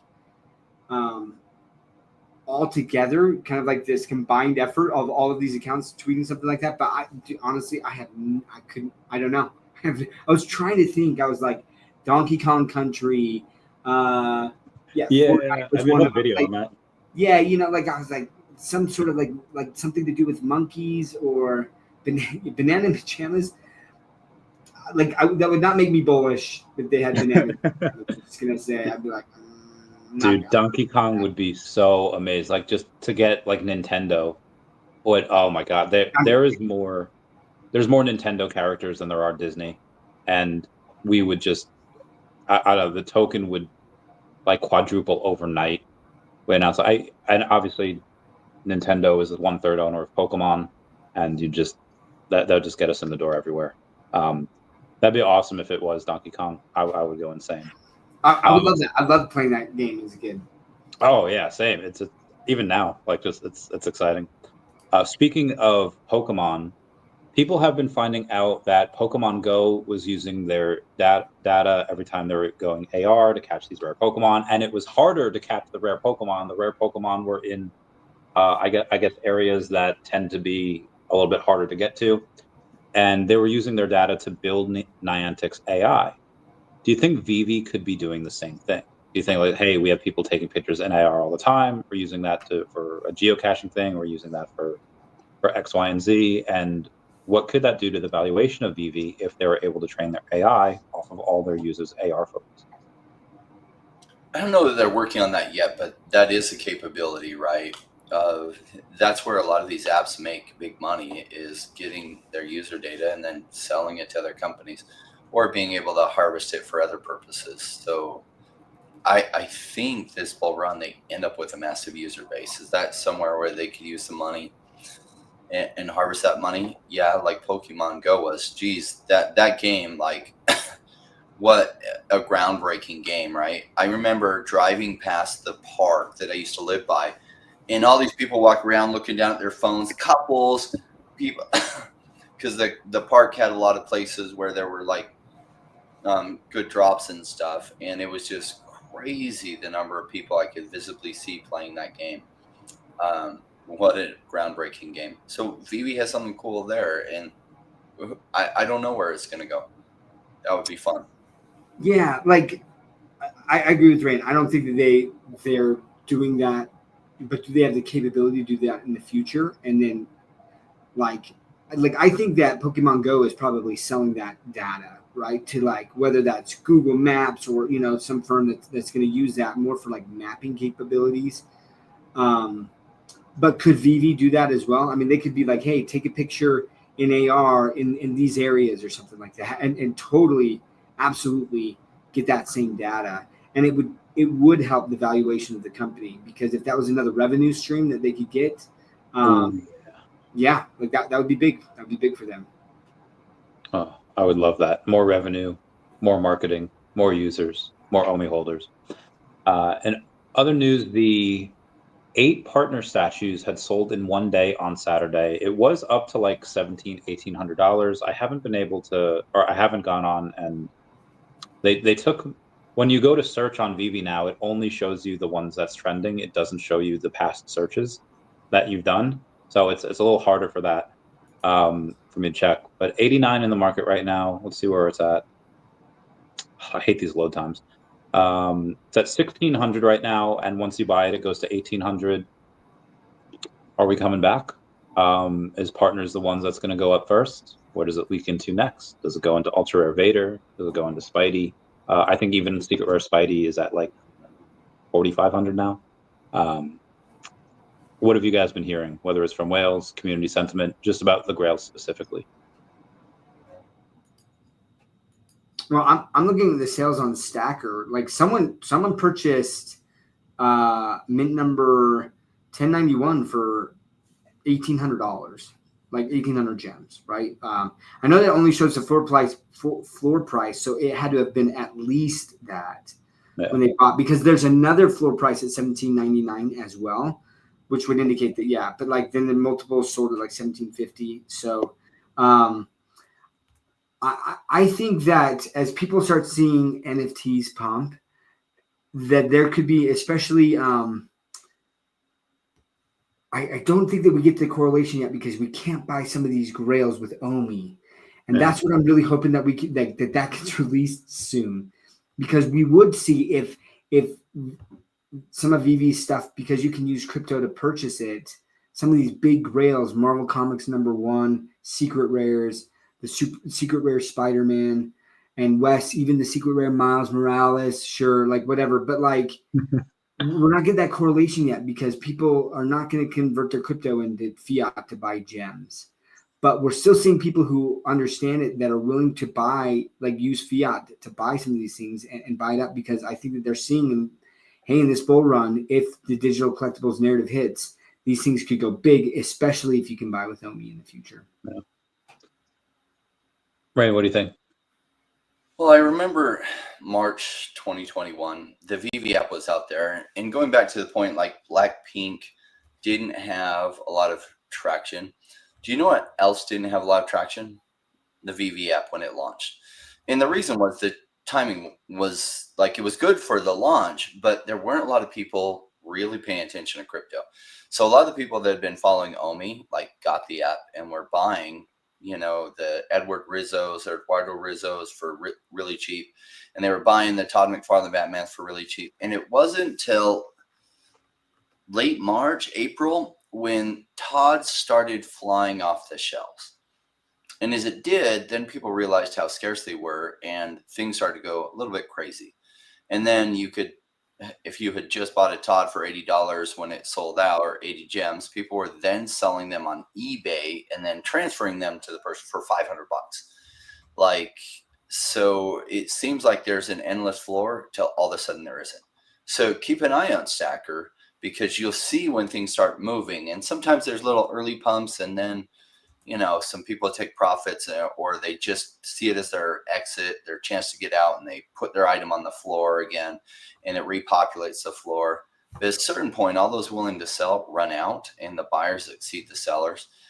And because now we have stacker that you can actually see this. So watch for that, because you'll see it coming. Just like all of a sudden you could see the mint numbers if you were buying, or how many were remaining of Todd McFarlane's. I think you had to buy one. It would show you what the mint number was. But like I bought a few early March, like total of 5. And the mint numbers between them, I think I started at like 1,100. And then my later one I bought like 3 weeks ago was like number 1,800.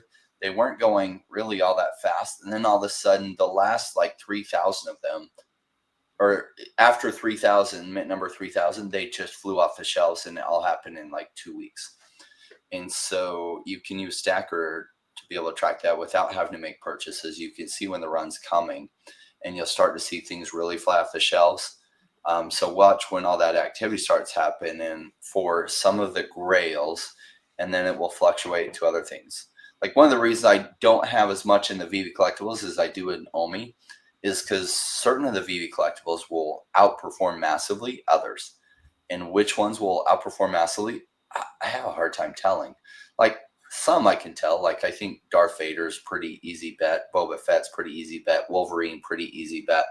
Some of the comics, I wish I knew comics way better, but you know, some of them are pretty easy bets. But as far as which ones will go absolutely mad and crazy, I don't know.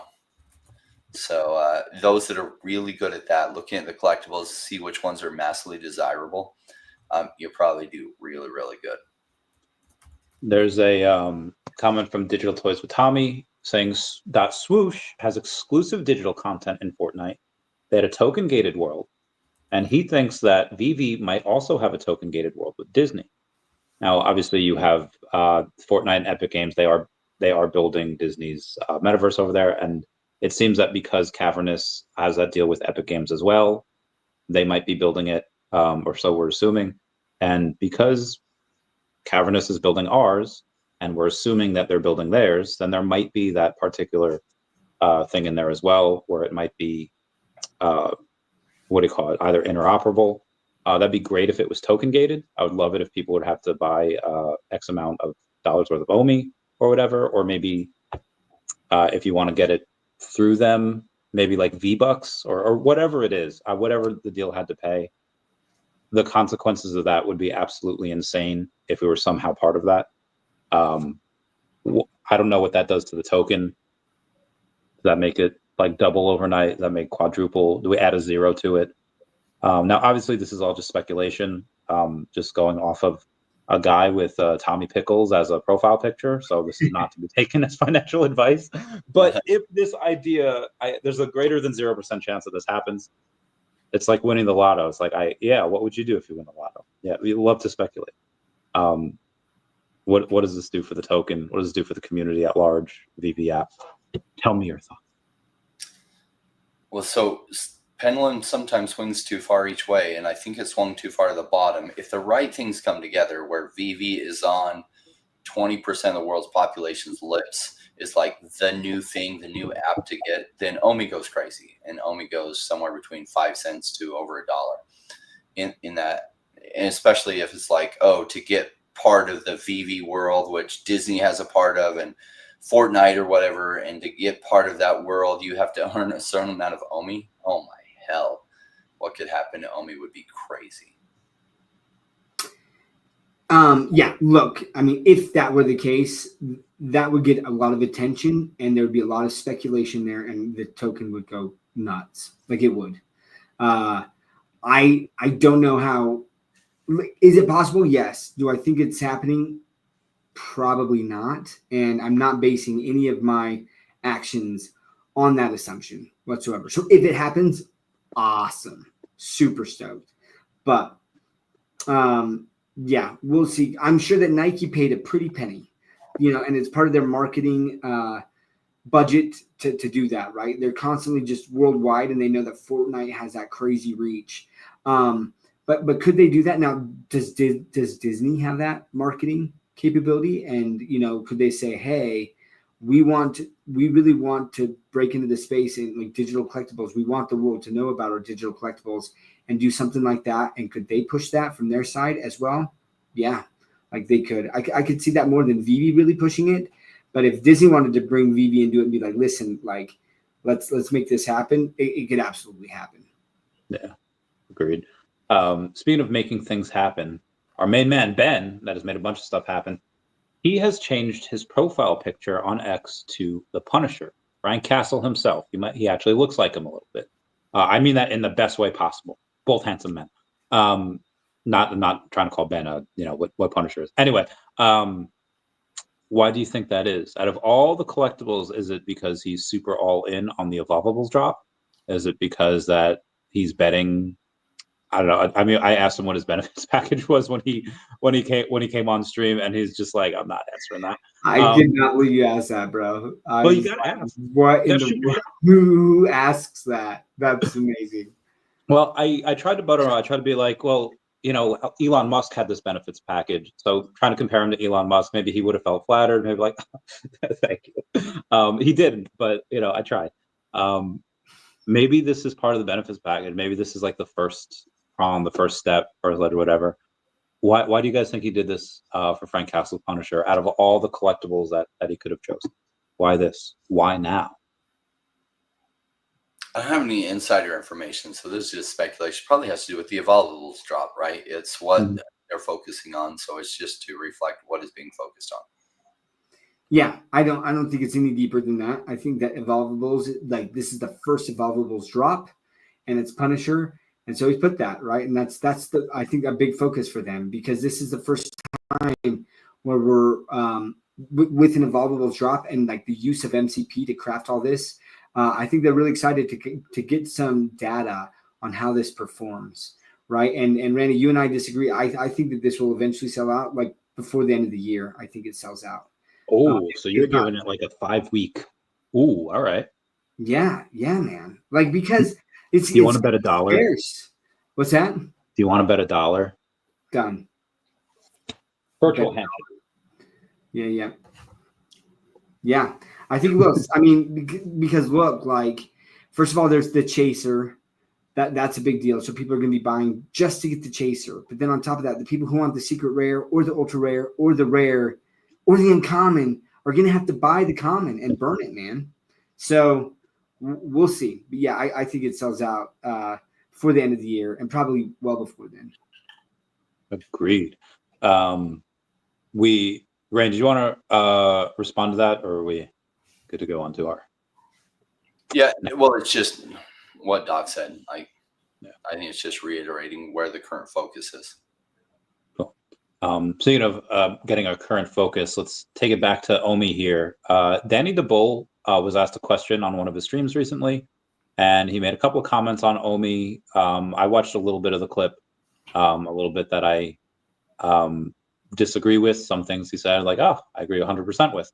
Does somebody want to bring that up, the video, if we can?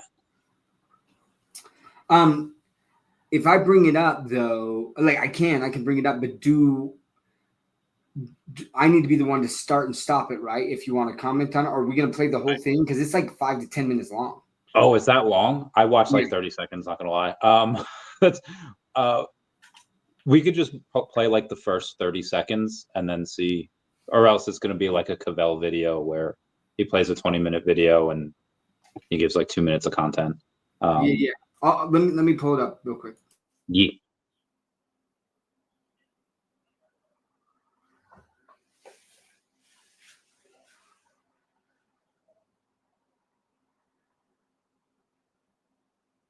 All right. I will wait for I will add it to the stream as soon as I see it. Oh yeah, Elmon X got an exclusive token gated world last week. I did not know they did that. That is bananas. Yeah, if Nike and Elmon X can do it, I see no reason why VeVe wouldn't be able to do that. Had to hold the NFT to get the OK world. It's happening more and more with NFT projects. That is cool. That is dope. Well, company, tech environment, you can see that they're not special. If you haven't got no token gate, I mean, Cavern is the one. They're doing a lot of stuff. They got all the partnerships. So you got to ask them.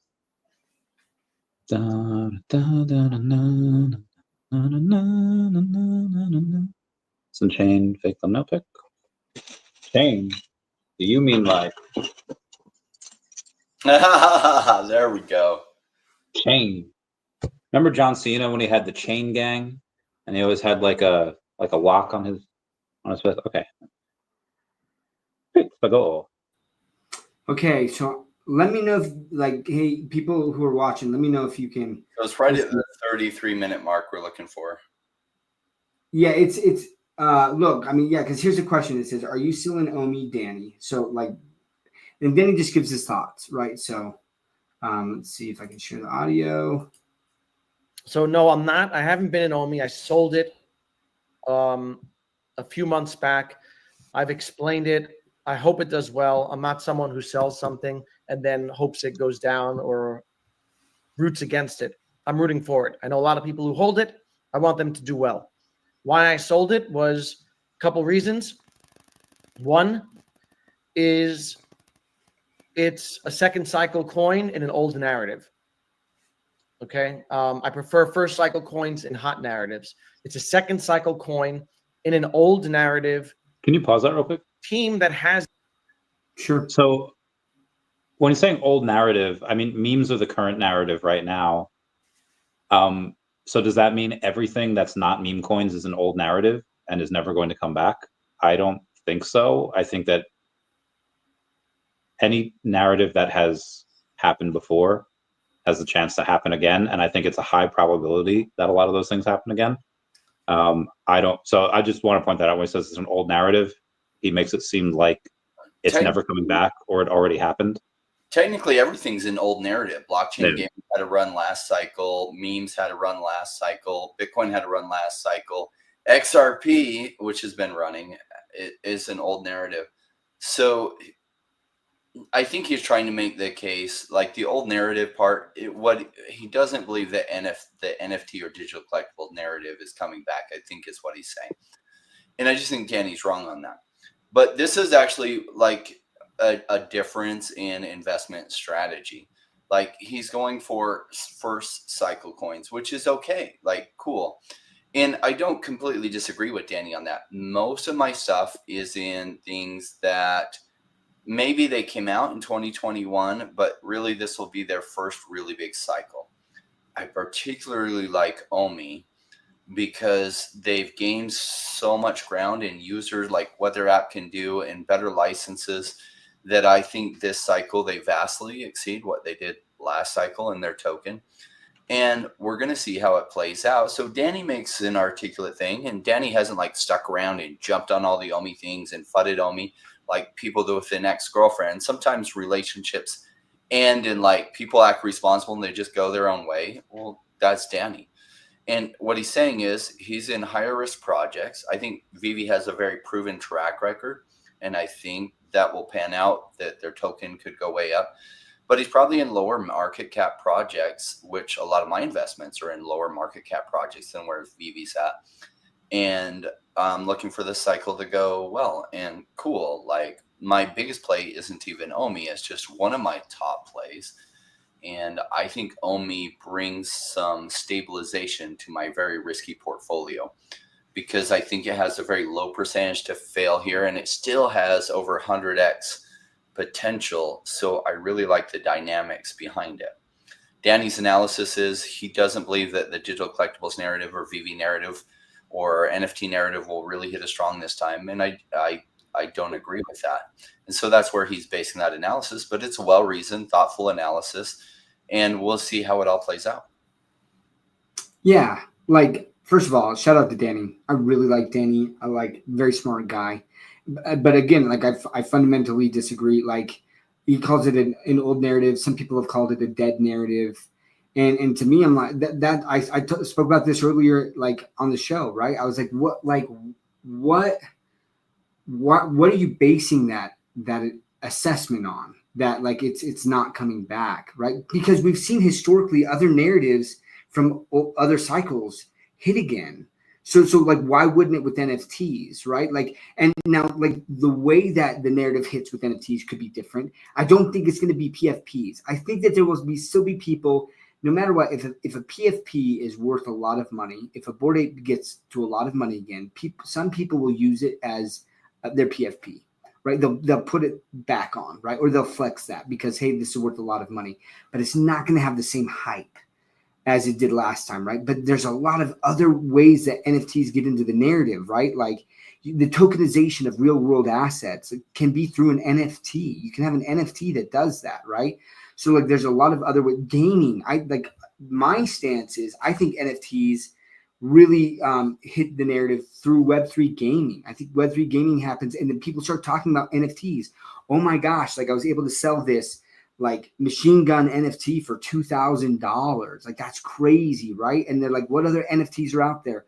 So that's my assessment on it. So, but again, like it is a difference in investment strategy, and that's okay, right? Like, and one of the things that I love about Danny is, I mean, he's honest and says like, I'm out of OMI for XYZ reasons, but like that doesn't mean that I'm out there to try to tear down the token because I don't want to succeed because I'm out of it. Like that's what I love. Like those are the people that I definitely want to stay connected to and listen to because I think that they bring out logical arguments and some that I may disagree with, but they're well reasoned out for the most part, right? So yeah, I don't know, like if you want to play more, if you just want to hit that part. But I mean, like that's the big thing, right? Is I mean, he gives some examples of some of the tokens that have pumped from the last narrative, the metaverse narrative, right? Sand, Decentraland, and they're pumping and OMI isn't. And we already kind of touched on why, like the attention was there with those and OMI really didn't get that major attention to where it built like an awareness in the crypto space of OMI. But everyone knows Decentraland and the Sand token. They do, like they know those tokens, right? So, but OMI is still unknown. But anyways, yeah, we've had a lot of people reach out to me and say like, "Hey Doc, listen to this. What are your thoughts on it?" And I already gave a very perfect example of like that decentralized science token. It was literally dead days where it traded 3 cents. Right. And any technical analysis that would have been done would have said, this is a dead token. I won't touch this with a 10-foot pole. And then it did like a freaking 180x or some crazy, right? As soon as CZ said, hey, I'm going to be researching and investing in decentralized science programs and platforms, then that narrative hit and the token just went ballistic, right? And it's still there and it's still in that narrative, but like they come in cycles. And so I am a bit surprised that like, and it's not just Danny, a lot of people that think that somehow like the NFT narrative is just like not happening anymore. And again, like I haven't heard a good argument as to why they think that's the case. Yeah. Preach. Digital Tommy or Digital Toys of Tommy, you say you're asking if anyone's done research into Cavernous, its partners, and who funded them and how's. Can you tell me if you know or if you're speculating who funded them? Because I have not been able to find that. Or I think the last time they had gone on and done like a cap raise, like it was public. So if you like have proof, comment down below, because I'm hella curious. Anyway, yeah, I mean that's yeah, we could be done with that. Okay. That's fine. And at the end of the, are we well, I mean, are you guys stacking OMI? Are you waiting for it to go down lower? There is still like 15 billion left on Bit4X. Obviously they're never gonna send that all out at once. It's usually several hundred million here, maybe a couple billion there. I believe that if they give out more OMI to their users before Stacker is rolled out fully, before there's any official utility in any marketing in any way for this, before the narrative comes back, I do believe it can go down lower. Are you guys waiting for that? Are you guys like, bro, this price is too freaking cheap. It doesn't matter if it goes lower. I'll buy it here and I'll buy it again there. What are your guys' thoughts? There's one of my portfolio projects has been going up massively and it's broken all-time highs, but it looks like it's going to keep running. And I'm looking at that and I'm like, oh, okay, a little bit longer. I'm going to take profits on that and roll it into more OMI. I've been stacking OMI for the last year and a half, 2 years. And so the price is amazingly juicy right now. I'd love to buy more, but I'm fully allocated into crypto. So in order to buy something, I've got to sell, and I don't sell what's down to buy what's down. unless what's down is so tremendously down. But Omi is one of the highest market cap projects I'm in. And even with its market cap as low as it is, a lot of the stuff I've been buying has a $5 million market cap or a $10 million market cap. So I would love to buy more Omi. I'm waiting for some other parts of my portfolio to go up more, and I'll take more profits, get more Omi. I love it at this price, but if some of my other things go up a total of like 10x from where they were, and then I roll that into Omi, and Omi does 100x from here, that's a total of 1,000x gains. So I'm looking for some of those plays. I hope Omi stays down for a little bit and some other things run, and then I can take profits on things that are 10x or 20x up and roll it into things like Omi. Because I do think this digital collectibles narrative really hits this time. Last time it wasn't digital collectibles. It was just the NFT narrative. It kind of cascaded into VeVe some. I think the VeVe collectibles can go even higher and more Omi recognition. Though there were like major influencers talking about Omi because the price did a 3,000x. At least everyone became vaguely familiar with it. And there were a lot of people from back in 2021, they, Decentraland and Sandbox, everyone was talking about it. But what's funny is a lot of the new crypto bros that come in the last 2 years, I don't know anything about Decentraland or Sandbox, completely unfamiliar with it. Like they're because that was the 2021 run and they haven't thought about it since then. Will Decentraland and Sandbox come back? Probably, because probably the metaverse narrative will come back. However, what people found out with metaverses is they're quite boring.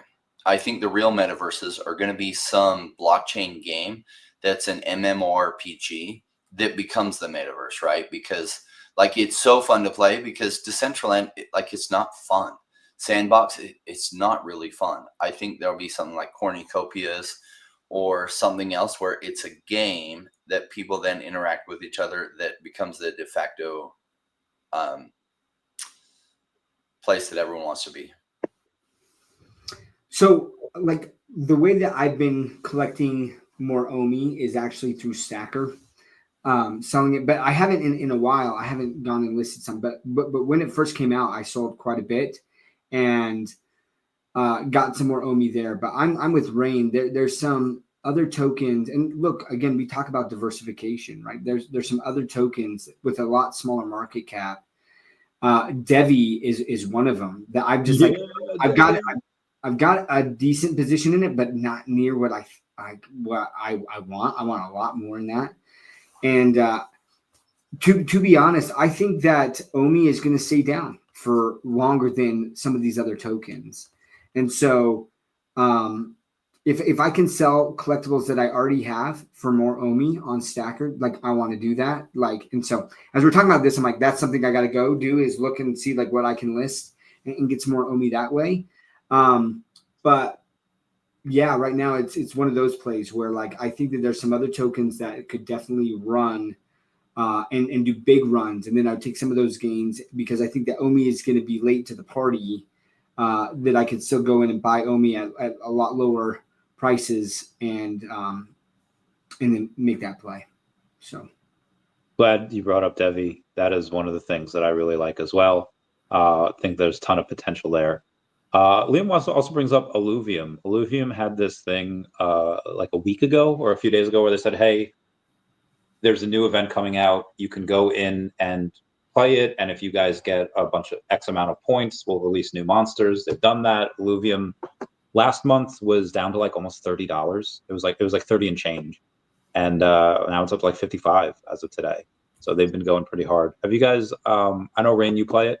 What have you got to say? Any new features we should be aware of? Any new users? So I haven't been playing the main game so much. I play Alluvium 0 because I have like 21 pieces of land in Alluvium.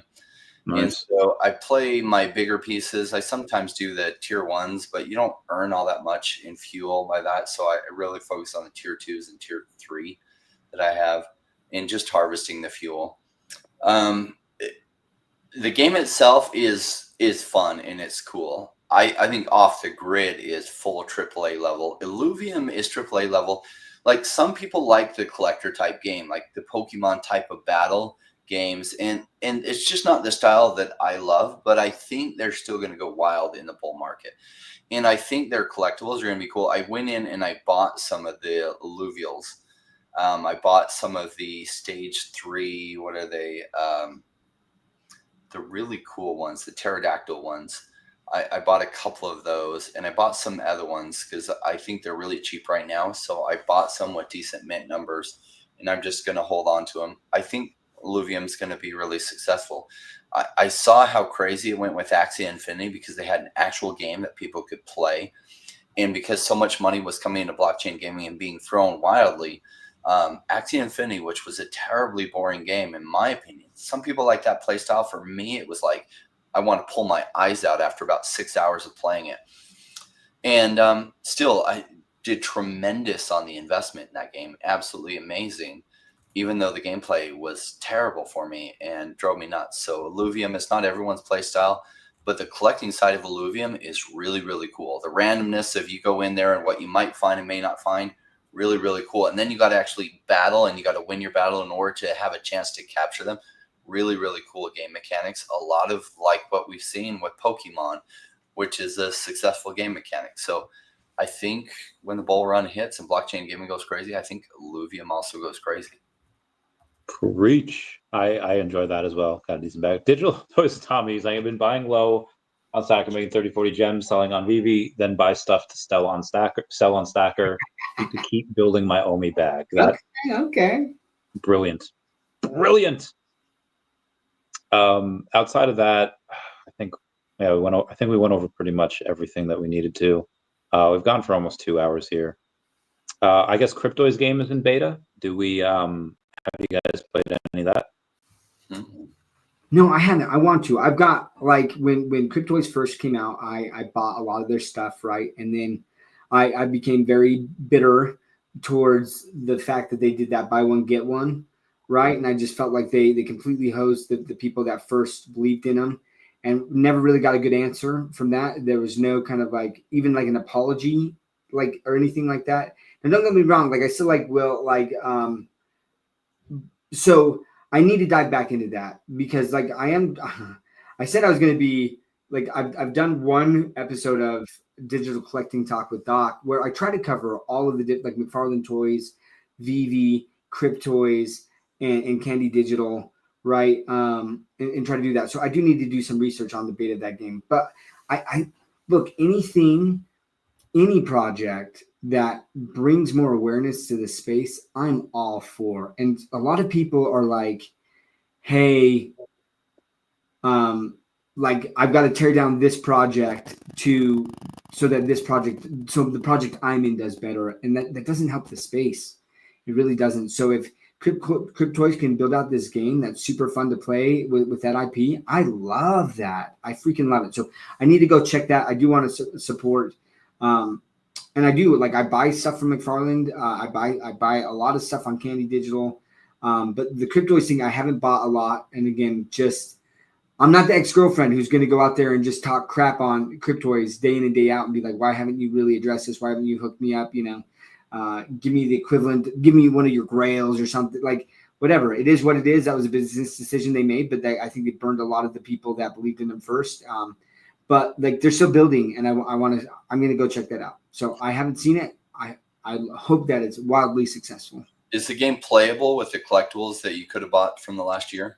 Yeah. So like, your like the NFTs that you buy are going to be in this little world, and you can play. I don't know what games you can play in it, but yeah, it's NFT gaming, right? But with major IP, and I think that's awesome. Really fun. I don't know if the gameplay is fun or what, but they look cute. Like, I love the opening. I still think that VeVe should take some plays out of their playbook of like the reveal experience is phenomenal on Cryptoys. Like that's what drew me in first. I was like, this is so cool. I love this so much. And it's not the same on VeVe. So you do have, it's not from the store, but from the market now, when you do buy something, they give you a little like confetti when you buy it. It's like, congratulations. I was like, oh, that's cool. I mean, is it the same as Cryptoys? No, but it's a little something. It's in the trajectory that we want it to go. They're trying. As far, can anyone explain Stacker for noobs? Basically, it connects to your VeVe wallet. So you have all your collectibles there. You can only sell a certain amount of collectibles there right now, and you can do it for Omi, which is really cool. So you can buy and sell with Omi on there. And it's just kind of an extension of the VeVe app. It's in live testing right now. They're going to roll it out fully in the next, hopefully, couple of months. And then when they do, they'll be able to roll out a couple of other licensors that have agreed to that. We don't know which ones they are yet. As Doc said, it would be kind of a waste if we rolled that out and Marvel and Disney weren't there. That would be a bit disappointing. But again, just because we have, let's say, another 10 or 12, 20 licenses, whatever, that come out, and let's say Marvel and Disney aren't on that list yet, that doesn't mean that they won't come on eventually. I don't know the timeframes for any of this. I'm just kind of pulling stuff out my butt. But that is that. Oh, glad to see they're doing some airdrops over there on McFarlane. Yeah, it has been 2 hours, so we are going to bounce. But everyone, thank you all for being here. Thank you all for being the best ever. And we will catch you all later. As we say bye-bye, and we'll talk to you all off camera. Bye, guys. See you, fam.